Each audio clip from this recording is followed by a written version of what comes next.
ट्रिग्लिसराइड्स एक तरह का फैट होता है जो आपके खून में पाया जाता है। जब आप भोजन खाते हैं तो जिन कैलोरीज की आपको जरूरत नहीं होती है, आपका शरीर उन कैलोरीज को ट्रिग्लिसराइड्स में बदल देता है और फैट यानी चर्बी के रूप में जमा कर लेता है, ताकि बाद में इसे ऊर्जा के रूप में इस्तेमाल किया जा सके। आपको ट्रिग्लिसराइड्स की जरूरत अपने शरीर को ऊर्जा देने के लिए होती है, लेकिन आपके खून में ट्रिग्लिसराइड्स की मात्रा ज्यादा होने से आपको दिल की बीमारी होने का खतरा बढ़ जाता है। ट्रिग्लिसराइड्स बढ़ने के कई कारण होते हैं, जैसे मोटापा, डायबिटीज, लगातार शराब का सेवन और ज्यादा कैलोरीज वाला भोजन खाना। अगर आपके खून में ट्रिग्लिसराइड्स का लेवल 150 मिलीग्राम पर डेसीलीटर से कम है तो इसे एक नॉर्मल लेवल माना जाता है, यानी आपके खून में ट्रिग्लिसराइड्स का लेवल 150 मिलीग्राम पर डेसीलीटर से कम रहना चाहिए।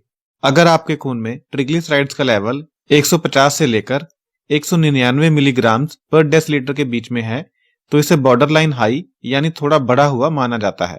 अगर आपके खून में ट्रिग्लिसराइड्स का लेवल 200 मिलीग्राम पर डेसीलीटर से ज्यादा है तो इसे हाई यानी बढ़ा हुआ लेवल माना जाता है। और अगर आपके खून में ट्रिग्लिसराइड्स का लेवल 500 मिलीग्राम पर डेसीलीटर से ज्यादा है तो इसे वेरी हाई यानी बहुत ज्यादा बढ़ा हुआ लेवल माना जाता है। अगर आपके ट्रिग्लिसराइड्स का लेवल बढ़ा हुआ है तो आपको अपने खान पान में कुछ चीजों का परहेज करना चाहिए, जिन चीजों के बारे में मैं अभी आपको बताऊंगा। अगर आप इन चीजों का परहेज करते हैं तो आपको अपना बढ़ा हुआ ट्रिग्लिसराइड का लेवल नॉर्मल करने में सहायता मिलेगी। अगर आपका ट्रिग्लिसराइड बढ़ा हुआ है तो आपको ऐसी सब्जियां नहीं खानी चाहिए या कम खानी चाहिए जिनमें स्टार्च ज्यादा मात्रा में होता है, जैसे हरे मटर, आलू, शकरकंद, मक्का, कद्दू। अगर आप ज्यादा स्टार्च वाली सब्जियां नहीं खाएंगे तो आपका शरीर इन सब्जियों में मौजूद इस फालतू स्टार्च को ट्रिग्लिसराइड्स में नहीं बदल पाएगा। और भी चीजें जिनमें स्टार्च ज्यादा होता है आपको नहीं खानी चाहिए या कम खानी चाहिए, जैसे पास्ता, नूडल्स, आलू के चिप्स, फ्रेंच फ्राइज, मैदा और मैदे से बनी हुई चीजें जैसे मैदे के बिस्कुट और मैदे से बनी बेकरी की चीजें जैसे पैटीज, सफेद ब्रेड, केक, पेस्ट्रीज, पिज्जा और समोसे, मट्ठी इत्यादि। चावल में भी स्टार्च ज्यादा होता है, लेकिन अगर आप चावल को ज्यादा पानी डालकर उबालते हैं और उबालने के बाद फालतू पानी निकाल देते हैं तो चावल का ज्यादातर स्टार्च निकल जाता है और आप इस तरह उबले चावल को बेफिक्र होकर खा सकते हैं। अगर आपका ट्रिग्लिसराइड्स बढ़ा हुआ है तो आपको मीठे पेय पदार्थ नहीं पीने चाहिए, जैसे मीठी चाय, मीठी कॉफी, कोल्ड ड्रिंक्स और दूसरे सभी तरह के मीठे पेय पदार्थ, क्योंकि फालतू चीनी हमारे शरीर में जाकर ट्रिग्लिसराइड्स के रूप में परिवर्तित होती है।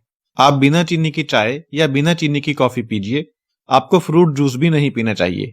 फ्रूट जूस पीने की बजाय आप फ्रूट खाइए, क्योंकि ऐसा करने से एक तो आपको फाइबर मिलेगा और दूसरा जूस में मौजूद नेचुरल यानी प्राकृतिक चीनी आपके शरीर में कम जाएगी। मीठे फल यानी फ्रूट भी आपको कम मात्रा में खाने चाहिए। शहद का इस्तेमाल भी आपको कम मात्रा में करना चाहिए। आपको सैचुरेटेड फैट और ट्रांस फैट का इस्तेमाल बिल्कुल नहीं करना चाहिए।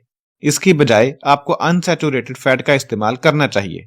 सैचुरेटेड फैट और ट्रांस फैट खाने से कोलेस्ट्रॉल और ट्रिग्लिसराइड का लेवल बढ़ता है। सैचुरेटेड फैट और ट्रांस फैट के उदाहरण हैं मक्खन, रिफाइंड ऑयल, नारियल का तेल। इन्हें नहीं खाना चाहिए। इसकी बजाय आपको जैतून का तेल, सरसों का तेल, कनोला तेल और मूंगफली के तेल का इस्तेमाल करना चाहिए, क्योंकि इनमें अनसैचुरेटेड फैट होती है, जिसे खाने से कोलेस्ट्रॉल और ट्रिग्लिसराइड्स नहीं बढ़ता है। और यह तेल कच्ची घानी के होने चाहिए।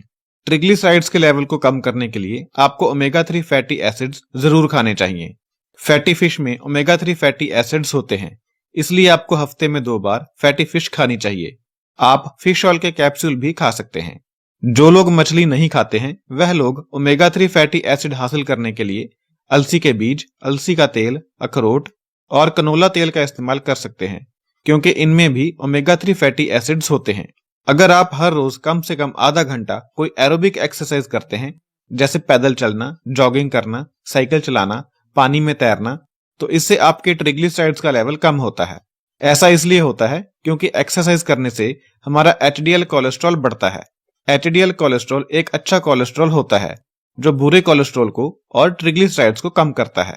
हमारे शरीर में जितना एचडीएल कोलेस्ट्रॉल ज्यादा होगा उतना ही बुरा कोलेस्ट्रॉल और ट्रिग्लिसराइड्स कम होगा, और एक्सरसाइज करने से एचडीएल कोलेस्ट्रॉल बढ़ता है। आपको सोयाबीन और सोयाबीन से बनी हुई चीजें खानी चाहिए, क्योंकि सोयाबीन में ऐसे आइसोफ्लेवन्स पाए जाते हैं, यानी ऐसे तत्व पाए जाते हैं जो एलडीएल कोलेस्ट्रॉल और ट्रिग्लिसराइड्स के लेवल को कम करते हैं।